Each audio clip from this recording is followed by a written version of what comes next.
सभी छात्रों एवं छात्राओं का स्वागत है अपने YouTube चैनल स्टडी 100 में। मैं प्रदीप आप लोगों के बीच एक बार फिर से, और मैं टेस्ट सीरीज के महाकुंभ में एक और पेपर को लेकर के आप लोगों के सामने है, जिसमें फिजिक्स का पेपर होगा। और फिजिक्स में अभी तक मैंने जो पेपर दिया है वो हाफ बुक का था। अब हमारा जो आएगा फुल बुक का, यानी क्या है, टोटल चैप्टर्स के पूरे क्वेश्चंस होंगे। और ऐसे क्वेश्चंस की बात मैं कर रहा हूँ जो 2025 के लिए काफी इंपॉर्टेंट है, इसलिए आप लोग इससे वीडियो को पूरी तरह से देखें और जितने भी क्वेश्चंस इसमें दिए गए हैं इसको आप लोग देखें, समझें और एक दूसरे के साथ क्या है इसको सॉल्व करने का प्रयास करें। दूसरी बात यह है, इसका अगर सॉल्व आपको चाहिए तो आप स्टडी 100 चैनल पे जाइए, आप वहां पर देखेंगे इसके सारे सॉल्व पूरी तरह से व्याख्यात्मक रूप से पड़े हुए हैं। तो आप लोग क्वेश्चंस को देखें और सारे क्वेश्चंस को हल करें, और सभी क्वेश्चंस को एनालिसिस करके पूरी तरह बनाया गया है और ये 2025 के लिए काफी इंपॉर्टेंट है। ठीक है, तो आते हैं, देखते हैं, बात होती है आप लोगों का ये जो पेपर हुआ ये 26 दिसंबर को हुआ था। और इसमें अगर देखा जाए तो आप लोग कंप्लीट जानते हैं कि फिजिक्स में कुल 70 नंबर के क्या होते हैं, मैक्सिमम मार्क होते हैं, और उसमें आप लोगों को 23 पाना अनिवार्य है। अगर 23 से कम आता है तो निश्चित है आप प्रैक्टिकल में भले ही 30 नंबर पाए हों, आप लोगों को बैक लगना निश्चित है। तो आप लोग एकदम तैयारी पे लग जाए और आप लोगों के पास अब समय नहीं है।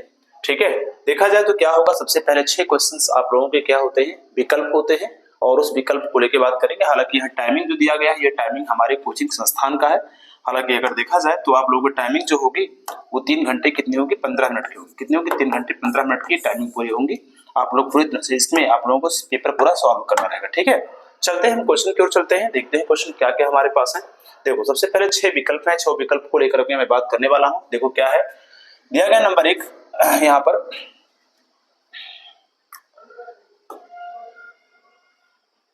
चलिए देखिए, नंबर 1 दिया गया है क्या, हाइड्रोजन परमाणु की आयनन ऊर्जा का मान होता है, तो याद रखिएगा 13.6 इलेक्ट्रॉन वोल्ट होता है। आप लोग इसको जाकर देखेंगे, वहां मैंने सॉल्व कराया है इसको। दूसरा है, एक बिंदु आवेश पर वैद्युत द्विध्रुव होता है, एक होता है बिंदु आवेश के कारण। यहाँ वैद्युत द्विध्रुव के कारण दिया गया है और बिंदु आवेश के कारण देगा, दोनों में से क्वेश्चन पूछा जाता है। अगर बिंदु आवेश के कारण देगा तो वहां पर आर स्क्वायर के साथ जाना है, और अगर द्विध्रुव के कारण जाना है तो वहां देगा तो वहां पर आप लोगों को आर क्यूब के साथ जाना है, चाहे वो इलेक्ट्रिक फील्ड हो और चाहे वो इलेक्ट्रिक फोर्स हो। तो यहाँ पर देखा जाए तो ये इज प्रोपोर्शनल टू क्या होगा, 1/r क्यूब, क्योंकि यहाँ पर द्विध्रुव है, इलेक्ट्रिक डाइपोल है। जबकि अगर जो है केवल बिंदु आवेश आएगा तो यहाँ पर आपको स्क्वायर के साथ जाना है। ठीक है, अगले क्वेश्चन की मैं बात करूं तो यहाँ पर देखा जाए अगला क्वेश्चन देखो क्या दिया गया, कह रहा है वह घटना जो प्रकाश के अनुप्रस्थ तरंग की प्रकृति को दर्शाती है तो क्या ध्रुवण होती है। अनुप्रस्थ तरंग, अनुदैर्ध्य तरंग यानी मैकेनिकल वेव के जो होते हैं 2 प्रॉपर्टीज होते हैं, जिनमें आप अनुप्रस्थ तरंग और अनुदैर्ध्य तरंग को लेकर बात करते हैं। अनुप्रस्थ तरंग की मैं बात करूं तो उसमें क्या होती है, ऐसी तरंगे जो अपने कण के कंपन की दिशा के लंबवत चलती हैं, और अनुदैर्ध्य जो तरंग होती है वो क्या होती है, ऐसी तरंगे जो अपने कण के कंपन की दिशा के समांतर चलती हैं। तो ये दोनों जो है इस प्रकार की स्थिति देखा जाए तो प्रकाश में जो अनुप्रस्थ तरंग की जो गुण को बताता है, यानी ये बताता है कि प्रकाश जो है अनुप्रस्थ तरंगों के रूप में चलता है, तो उसका एकमात्र प्रॉपर्टी जो उसका नाम है ध्रुवण, यानी क्या है, यहाँ ध्रुवण उसकी व्याख्या करेगा। बाकी विवर्तन है, परावर्तन है, अपवर्तन है, वर्ण विक्षेपण है, इन सब में कहीं भी हम उसके कला को या उसके चलने की कला को नहीं देखते हैं। वो हम चाहे अनुदैर्ध्य हो चाहे अनुप्रस्थ हो, उसको लेकर के उसकी व्याख्या हम कर सकते हैं पूरी तरह से। चलिए आते हैं, आगे बढ़ते हैं हम लोग। आगे देखा जाए तो आगे देखिए यहाँ पर क्या है, अगला पॉइंट है, एक वैद्युत चुंबकीय तरंग में वैद्युत क्षेत्र का आयाम 6 वोल्ट प्रति मीटर है। चुंबकीय क्षेत्र का आयाम कितना होगा, तो 2 × 10⁻⁻ कितना होगा, -8 टेस्ला होता है। इसको आप लोग याद रखिएगा। यहाँ पर दिया गया 1/√में μ0 अपसारण नॉट का मात्रक क्या होता है। देखो ये चीज, ये क्वेश्चन इस प्रकार से पूछा जा सकता है, यहाँ पूछा जा सकता है कि μ0 अपसारण नॉट पे पावर कितना है, -1/2 की जो वैल्यू होती है वो c के बराबर होती है। इसको आप लिख सकते हैं 1/√μ0 अपसारण नॉट जो वैल्यू होती है वो क्या है, प्रकाश की चाल के बराबर होती है। और प्रकाश की चाल का मात्रा क्या होता है, मीटर पर सेकंड होता है। तो जब प्रकाश की चाल के इक्वल होगी तो निश्चित है इसका ही मात्रा क्या होगा, मीटर पर सेकंड हो, यानी क्या ऑप्शन नंबर इसका थर्ड क्या होगा, सही होगा। ठीक है, अगले क्वेश्चन की मैं बात करूं तो यहाँ दिया गया n टाइप अर्धचालक में वैद्युत चालन का कारण होता है। तो n टाइप में याद रखना है कि इलेक्ट्रॉन होता है, जबकि p टाइप में क्या होता है, प्रोटॉन होता है। इसको आप लोग पूरी तरह से याद रखेंगे। ठीक है, तो यहाँ पर क्या होगा बताइए, इलेक्ट्रॉन होगा, ऑप्शन नंबर फर्स्ट इसका सही होगा। तो आपका ये पूरा 6 क्वेश्चंस थे जो कि काफी इंपॉर्टेंट है, और इसका पूरा व्याख्यात्मक तरीका मैंने क्या है चैनल पे दिया है, आप जाकर के उसको सर्च करेंगे पूरी तरह मिल जाएगा आपको। आगे चलते हैं हम लोग। अगर यहाँ पर आप लोगों को पीडीएफ प्राप्त करना है तो निश्चित हमारे डिस्क्रिप्शन बॉक्स में लिखे हमारे नंबर पर आप लोग पूरी तरह से क्या है जुड़ करके आप इसका पीडीएफ प्राप्त कर सकते हैं। चलते हैं आगे, देखते हैं यहाँ पर क्वेश्चन देखते हैं। ये क्वेश्चन जो दिया गया है, क्या दिया है, खंड बा में। खंड बा की बात मैं करूं तो ये जितने भी क्वेश्चंस दिए गए हैं ये टोटल जो है आपके एक नंबर वाले क्वेश्चन है और इसमें पूरी तरह फोकस करना आपका काम है। क्या करेंगे, देखिए यहाँ पर क्वेश्चन दिया सबसे पहला यहाँ पर, प्रकाश विद्युत कार्यफलन से क्या तात्पर्य है। 2025 के लिए पूरी तरह से इंपॉर्टेंट है और ये आएगा ही आएगा, इसको आप लोग याद रखिएगा। और कार्यफलन का जो सूत्र होता है W इक्वल होता है कितना, एच न्यू नॉट होता है, जहाँ न्यू नॉट जो है देहली आवृत्ति है। बताओ क्या है, देहली आवृत्ति यहाँ पर है, इसको आप लोग याद रखिएगा। ठीक है, चलो बात है। दूसरा है, दो सीधे समांतर अनंत लंबाई के धारावाही चालकों के प्रति एकाग्र लंबाई पर लगने वाले बल का व्यंजक लिखिए। तो व्यंजक लिखना है तो आप लोग को पता होना चाहिए, फिर पान क्या होगा, L इज इक्वल होता है म्यू नॉट होता है I1 इंटू कितने I2 बाई क्या हो जाएगी बताइए, हो जाएगी R हो जाएगी। इस प्रकार से आप लोग इसको सॉल्व करेंगे। हालांकि आप लोग याद रखना है कि ये चीजें 2 में होता है, पर याद रखना है कि ये चीजें आप लोगों को काफी इंपॉर्टेंट है और इसको हमने सॉल्व पूरी तरह कराया है, जाकर उसको देखेंगे। अगर आप लोग और डीप चाहिए तो हमारे प्लेलिस्ट में जाएं मतलब चैनल के, वहां पर आप लोगों को सब कुछ मिल जाएगा। ठीक है, आगे बढ़ते हैं हम लोग। यहाँ देखा जाए ये क्वेश्चन काफी इंपॉर्टेंट है और ये क्वेश्चन आप लोग को दिखाई दे रहा है, ये जो है व्यतिकरण से दिया गया है। किससे दिया है, व्यतिकरण से दिया गया है। यहाँ पर देख सकते हैं, एक प्रकाश की किरण का पानी में तरंग दैर्ध्य 48 एंगस्ट्रॉम दिया गया है। ठीक है, ये पानी और कांच का अपवर्तनांक क्रम से 4/3 और 5/3, यानी पानी का मतलब हुआ एक हवा के सापेक्ष जल का अपवर्तनांक, यानी एयर टू ग्लास का जो वैल्यू दिया गया वो 4/3 है और एयर टू वाटर की जो वैल्यू है वो 4/3 है और एयर टू ग्लास की जो वैल्यू है 5/3 का। कांच में किरण की तरंग दैर्ध्य क्या होगी, हालांकि इसका जो आंसर आएगा लैम्डा इक्वल कितना होगा, 6000 जो है एंगस्ट्रॉम होगा। ये पूरी तरह से आप लोग याद रखिएगा। और ये जो क्वेश्चन है काफी अच्छा क्वेश्चन। आप लोग सबसे पहले इसमें क्या करना है, सबसे पहले इसमें आप लोगों को निकालना है WNG का मान निकालना पड़ेगा और WNG का फार्मूला होता है ANG अपान कितना हो जाएगा, ANW हो जाएगा। यानी इस प्रकार से इसको आप लोग क्या करना, सॉल्व करना। पहले आप इसका निकाल लेंगे, फिर इसके बाद में यहाँ से वो चीजें निकलेंगी। आप लोगों को पूरी तरह सॉल्व दिया गया, आप जाकर इसको देखिए। बस यहाँ पे क्वेश्चन आप लोग बताया जा रहा है, क्वेश्चन कौन कौन से इसमें हल करने हैं और क्या इंपॉर्टेंट है। ठीक है, चलो आते हैं अगले क्वेश्चन की बात मैं करूं तो संधारित्र की धारिता की परिभाषा लिखना है। काफी इंपॉर्टेंट क्वेश्चन है और ये कई बार आपके बोर्ड पेपर में पूछा जा चुका है। ठीक है, तो इसको आप जाकर देखेंगे। अगला जो है नंबर है वो 8.0 मिली हेनरी स्वप्रेरकत्व वाली कुंडली में 2 एम्पेयर की क्या बताओ धारा चल रही है। कुंडली के भीतर क्या है, चुंबकीय क्षेत्र में कितनी ऊर्जा संचित होगी, तो इसके लिए फार्मूला होता है U इक्वल होता है हाफ होता है L इंटू क्या होगा I स्क्वायर होता है। क्या होता है, L इंटू क्या होता है I स्क्वायर। इस पर आप लोग सॉल्व कर सकते हैं। L जो है 8.0 मिली हेनरी है। मिली हेनरी को पहले हेनरी में बदल लेना है, 10⁻³ से क्या होगा मल्टीप्लिकेशन होगा और फिर यहाँ पर 2 एम्पीयर की धारा उसको रख करके आप लोग सॉल्व कर लेंगे। ठीक है, आगे बढ़ते हैं। सेल का जो आंतरिक प्रतिरोध है, इंटरनल रेजिस्टेंस ऑफ सेल जो वैल्यू दी गई, आंतरिक प्रतिरोध किन किन बातों पर निर्भर करता है। काफी इंपॉर्टेंट क्वेश्चन है, कई बार पूछा जा चुका है क्वेश्चन। तो आप लोग यहाँ जो भी क्वेश्चन देख रहे हैं ये काफी अच्छे क्वेश्चन हैं और 2025 के लिए पूरी तरह से क्या है एकदम आ सकते हैं। ठीक है, तो इसको आप लोग पूरी तरह सॉल्व कर लीजिएगा और ये क्वेश्चंस आप लोग पूरी तरह नोट करके एक छोटा सा नोट बनाइए और इस पर पूरी तरह से अपना फोकस कीजिए। ठीक है, अगले क्वेश्चन की बात मैं करूं, क्वेश्चन नंबर जो है खंड सा की तरफ चलते हैं और खंड सा जो क्वेश्चन होता है ये 2 नंबर के क्वेश्चन होते हैं। क्या होते हैं बताइए, ये 2 नंबर वाले क्वेश्चन है और 2 नंबर क्वेश्चन में देखो सबसे पहला जो क्वेश्चन दिया गया वो क्या है, एक अनंत लंबाई के एक समान आवेशी सीधे तार का रैखिक आवेश घनत्व जो दिया गया है 10 × 10⁻⁸ कूलाम प्रति मीटर है। तार में से 2 सेंटीमीटर दूर उत्पन्न विद्युत क्षेत्र की तीव्रता की गणना करनी है। याद रखना ये जो है आप लोगों का जो है गॉस के प्रमेय से क्वेश्चन क्या है दिया गया है। कहां से दिया गया है, गॉस के प्रमेय से क्या दिया गया है पूरी तरह से। तो आप लोग इसको देख सकते हैं। यहां देखा जाए तो 2 सेंटीमीटर दूर दिया है, तो यानी R की वैल्यू दी गई है। R को आपको पहले मीटर में बदलना पड़ेगा, तो 2 × कितना होगा 10⁻² मीटर हो जाएगा ये। और ये देखो लैम्डा की वैल्यू दी गई, लैम्डा इज इक्वल 10 × 10⁻³ कितना होगा -8 कूलाम प्रति मीटर हो जाएगा। और इस प्रकार देखें तो फार्मूला यूज करेंगे यहाँ पर E इज इक्वल हो जाएगा कितना 1/4 पाई एप्सिलॉन नॉट हो जाएगा और 2 लैम्डा बाई कितना होगा R हो जाएगा न्यूटन प्रति कूलाम। इस पर आप लोग सॉल्व करेंगे तो ये क्वेश्चन पूरी तरह से क्या होगा सॉल्व हो जाएगा। काफी अच्छा क्वेश्चन है और एग्जाम में पूछा भी गया। ठीक है, आगे बढ़ते हैं हम लोग।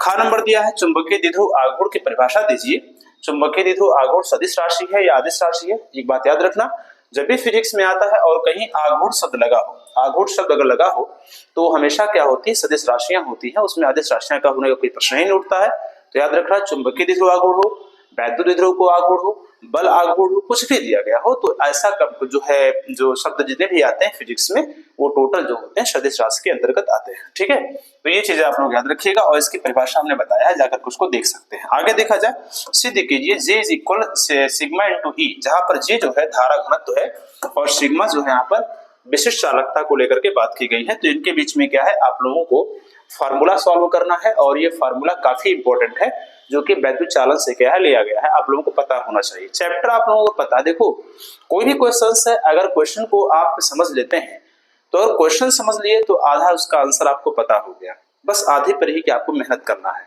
आजकल का छात्र क्या है, क्वेश्चन को सही से पढ़ना नहीं चाहता है, और अगर पढ़ भी लिया तो वो पता नहीं उसे चल पाता है कि क्वेश्चन किस चैप्टर से आया हुआ है। अगर चैप्टर से पता चल जाए तो उसका डेरिवेशन पता चल जाएगा, उसके फार्मूले पता चल जाएंगे, उस क्वेश्चन सॉल्व कर लेगा ऑटोमेटिक। तो वो चीजें आप लोगों के अंदर होनी चाहिए, अगर नहीं है तो उसको आप कीजिए, भी आपके पास टाइम है, इतना आप लोग कर सकते हैं। ठीक है, आगे बढ़ा जाए। अगला देखा जाए, कॉमन क्वेश्चन है, नाभिकीय विखंडन क्या होता है। काफी अच्छा क्वेश्चन है, एग्जाम में पूछा भी गया है। नाभिकीय विखंडन क्या है, इसके प्रदर्शित करने का समीकरण दीजिए, और नाभिकीय विखंडन क्या क्या कर रहा है, ऊर्जा उत्सर्जित कहाँ होती है, इसको आप लोग देख सकते हैं। एक बात याद रखना, नाभिकीय विखंडन, नाभिकीय संलयन। नाभिकीय विखंडन जो होता है, यहाँ पर देखा जाए सबसे अच्छा उसका उदाहरण जो देखा जाए तो परमाणु बम होता है। परमाणु बम जो है नाभिकीय विखंडन के सिद्धांत पर आधारित है, जबकि आप देखेंगे जो हाइड्रोजन बम होता है वो क्या है, नाभिकीय संलयन, या फिर आप सूर्य की जो ऊर्जा होती है वो भी नाभिकीय संलयन पर ही क्या है आधारित होती है। तो इसको आप लोग पूरी तरह से इस प्रकार से देख करके अपनी जो है तैयारी कर ले और क्वेश्चंस को देखें, और क्वेश्चन काफी अच्छे हैं यहाँ पर और 2025 के निकट है पूरी तरह से, तो आप लोग इसको छोड़े ना, सभी को क्वेश्चन सॉल्व कर ले। ठीक है, आगे बढ़ते हैं हम लोग। अब हम बात कर लेते हैं 2 नंबर वाले क्वेश्चन हो गए, अब हम बात कर लेते हैं 3 नंबर के क्वेश्चन। तो 3 नंबर वाले क्वेश्चन होते हैं वो है आपके चौथा और पांचवा। जो चौथा पांचवा यानी खंड जो आप लोगों का द है, उसमें देखा जाए तो 5 जो है 3 नंबर वाले क्वेश्चन होंगे, कुल मिला के 10 क्वेश्चन मिलेंगे, यानी 30 नंबर क्वेश्चन यहीं से आप लोगों को अकेले ही पूछा जाता है। अगर यही आप और क्लियर कर लेते हैं तब भी आप पूरी तरह पास हो जाएंगे, लेकिन बात होती है क्लियर करने की। मतलब क्या है, आपके कॉन्फिडेंस लेवल अच्छा होना चाहिए, पढ़ाई अच्छी होगी तो भी अच्छा हो जाएगा। ठीक है, चलो आते हैं, देखते हैं अगले। देखा जाए तो 10 सेंटीमीटर वक्रता त्रिज्या वाले कांच, जो कि हवा के सापेक्ष इसका जो अपूर्णांक दिया है 3/2 दिया गया है, द्विउत्तर लेंस AB को तल के अनुदिश जो है 2 बराबर भागों में क्या है काटा जाता है। ठीक है, लेंस को के किसी एक भाग को जल यानी हवा के सापेक्ष जल का जो अपूर्णांक 4/3 में डुबोने पर उस भाग की फोकस दूरी क्या होगी।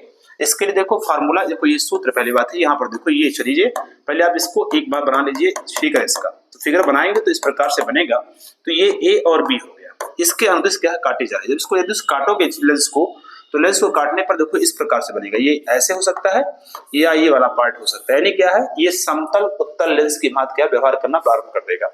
अब इसको क्या करना है, इसके किसी एक भाग को, या तो इसके भाग को चाहे इसके भाग को आप क्या करेंगे, डुबोएंगे। डुबोने के पश्चात जो है वहां पर उसकी वक्रता त्रिज्याओं पर ध्यान देना है। अगर इसको आप लेंगे तो इसकी वक्रता त्रिज्या R1 रहेगी, R2 का मान 0 हो जाएगा, इसमें R1 का मान 0 होगा, R2 का मान कुछ रहेगा। इसी के अकॉर्डिंग क्या करना, सबसे पहले आपको निकाला WNG का मान निकाल लेना है, फार्मूला होगा ANG मान कितना होगा, ANW हो जाएगा, और दूसरा जो हो जाएगा फिर इसमें लेंस मेकर का फार्मूला यूज कर देना, आराम से लग जाएगा। इसको मैंने सॉल्व किया है, जाकर पूरी तरह से देख सकते हैं। ठीक है, आगे बढ़ा जाए। हाइड्रोजन परमाणु के बोर की परिकल्पना रखी। बोर ने कई परिकल्पनाएं दिया है किसी परमाणु को लेकर के, और हाइड्रोजन को लेकर के भी दिया उन्होंने, तो उसको जाकर के पूरी तरह से देखेंगे, हमने बताया है और हमने क्लास में भी अच्छी तरह पढ़ाया है, उसको जाकर के पूरी तरह से अध्ययन कीजिएगा। ठीक है, आगे चलते हैं हम लोग। विचलन कोण क्या है, वर्ण विक्षेपण से क्या तात्पर्य। वर्ण विक्षेपण जानते हैं, जब अनंत से आती प्रकाश किरणें जो होती है किसी प्रिज्म पर गिरती हैं तो वह अपने अवयवी रंगों में क्या विभक्त हो जाती है। अवयवी रंग मतलब 7 रंग में क्या विभक्त हो जाती है। इस परिघटना को हम क्या कहते हैं, प्रकाश का वर्ण विक्षेपण कहते हैं। इसी के साथ साथ यहाँ विचलन कोण भी आप लोगों को याद रखना पड़ेगा। आगे देखा जाए, यहाँ पर इस क्वेश्चन को जरा देखें हम, इसमें आपका चौथे का घ नंबर देखा जाए तो यंग के क्या है, द्विध्रुवी प्रयोग में स्लेटों के बीच की दूरी देखो दी गई है। ये स्मॉल d की वैल्यू दी गई है 0 पॉइंट कितना है 4 mm दिया गया, इसको पहले मीटर बदल लीजिएगा। प्रयुक्त प्रकाश की तरंगदैर्घ्य लैम्डा का मान दे दिया गया 6000 एंगस्ट्रॉम होता है। 2 मीटर दूर रखी पर्दे d की, कैपिटल D की वैल्यू दी गई है। प्राप्त व्यतिकरण का प्रतिरूप में केंद्रीय फ्रिंज से पांचवें अदीप्त निकालना, दीप्त नहीं अदीप्त निकालना फ्रिंज की दूरी तथा फ्रिंज की चौड़ाई ज्ञात करना। काफी अच्छा क्वेश्चन है। और देखो व्यतिकरण विवर्तन से अक्सर करके क्या है न्यूमेरिकल पूछ लिए जाते हैं। और यहाँ से डेरिवेशन है जो कि दोनों डेरिवेशन वहां पर विवर्तन में एक डेरिवेशन है, एक डेरिवेशन दो डेरिवेशन क्या है व्यतिकरण में है।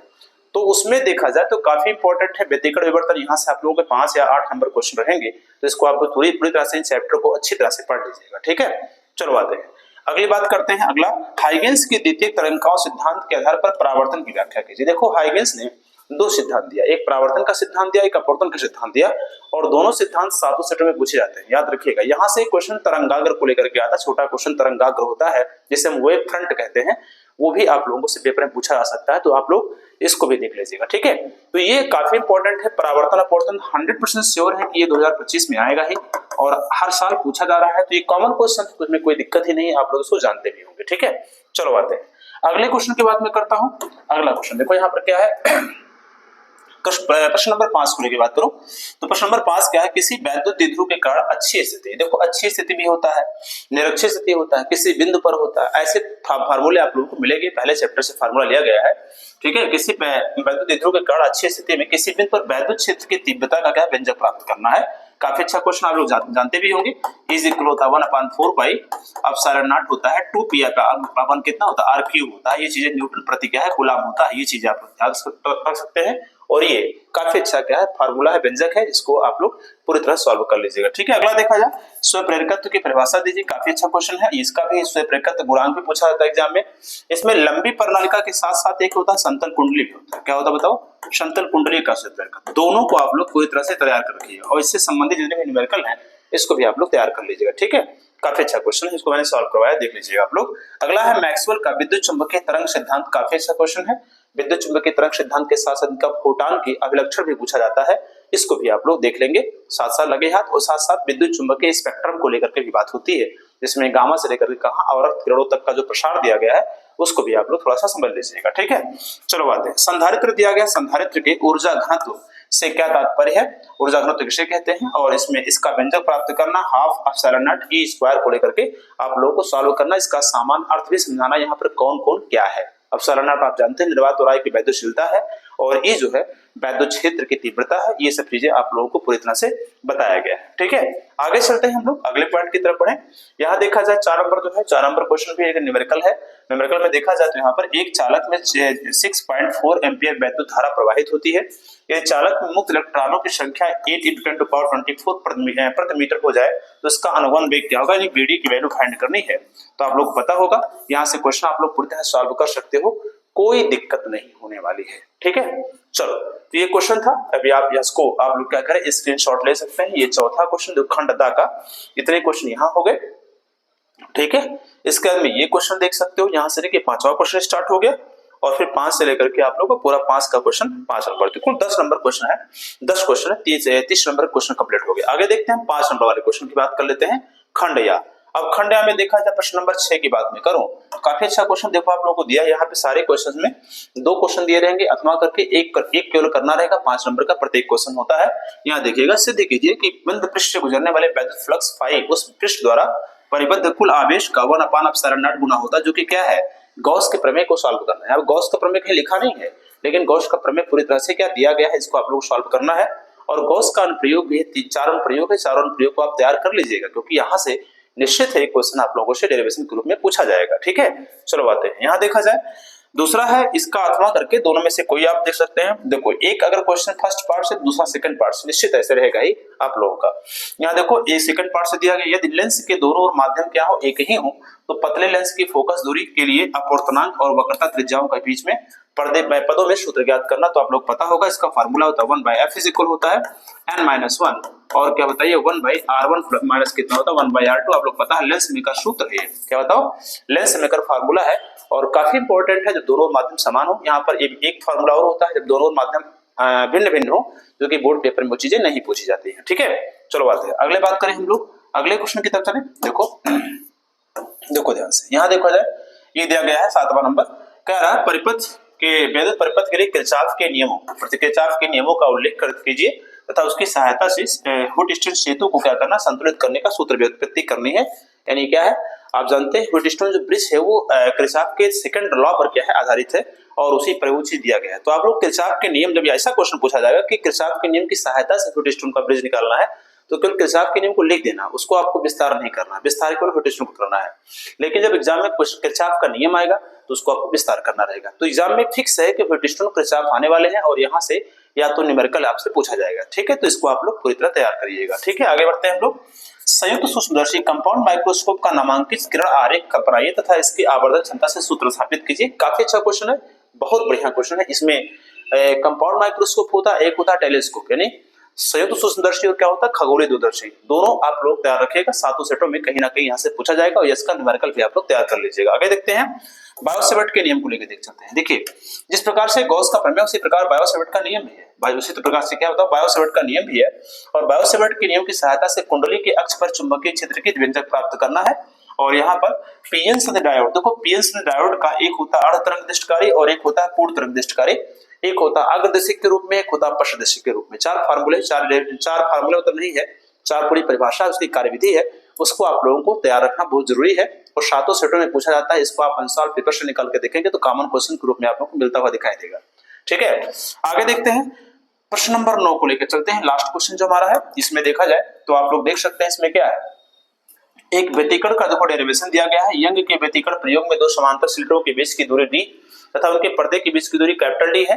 यदि प्रकाश की तरंगदैर्घ्य लैम्डा हो तो पर्दे तथा पर केंद्रीय फ्रिंज, केंद्रीय क्या है फ्रिंज से किसी दीप्त फ्रिंज की दूरी के लिए क्या है व्यंजक स्थापित करना। काफी अच्छा क्वेश्चन है और ये मैंने बताया कि व्यतिकरण का डेरिवेशन या फिर विवर्तन का डेरिवेशन पूछा ही जाएगा, एकदम 100% श्योर है, इसमें कोई दो राय नहीं है। ठीक है, अगला है प्रत्यावर्ती धारा परिपथ से 10 हेनरी प्रेरकत्व 20 माइक्रोफैरड क्या है का एक संधारित्र और 5 ओम का क्या है एक प्रतिरोध लगा श्रेणीबद्ध है। तो 20 इक्वल 260 क्या है 100T की सप्लाई से जुड़ा आता है। तो ज्ञात कीजिएगा, प्रतिबाधा निकालना, शक्ति गुणांक निकालना और धारा तथा वोल्टता के बीच में कलांतर ज्ञात करना है। अच्छा क्वेश्चन है और यहाँ से याद रखना कि यहाँ से एलसी परिपथ और एलसीआर परिपथ, अनुनादिक परिपथ, इसको आप लोग जरूर तैयार कर लीजिएगा। ठीक है, तो ये था हमारे पास क्या है पूरी तरह से आंसर सॉरी क्वेश्चंस और पेपर थे। अगर आपको इस पेपर का पीडीएफ प्राप्त करना है तो आप निश्चित है इन दोनों नंबर पे किसी पर आप लोग क्या है जुड़ना है और उनको क्या है फॉलो करना है। ठीक है, आप अगर इस चैनल को फॉलो करते हैं तो निश्चित आप लोगों को सारी चीजें नोटिफिकेशन मिलती रहेगी। ठीक है, तो चलते हैं हम लोग और वापस अपने इस पेपर की तरफ। तो ये क्वेश्चन हमारा था, बहुत ही इंपॉर्टेंट था और जैसे जैसे आप लोगों के सारे टेस्ट होते जा रहे हैं वैसे वैसे हम आपको पेपर सब कुछ क्या प्रोवाइड कराते जा रहे हैं। तो आप लोग जरूर इस चैनल से जुड़िए और जुड़ करके अपने तैयारी को एकदम बढ़िया बनाइए और अपना नाम रोशन करिए, आप एक अच्छा नंबर लेके आइए और आगे फिर अपने पथ को बिल्कुल पूरी तरह से अग्रसर कीजिए। चलते हैं, आज के लिए इतना ही, वापस मिलेंगे, तब तक के लिए धन्यवाद, नमस्कार।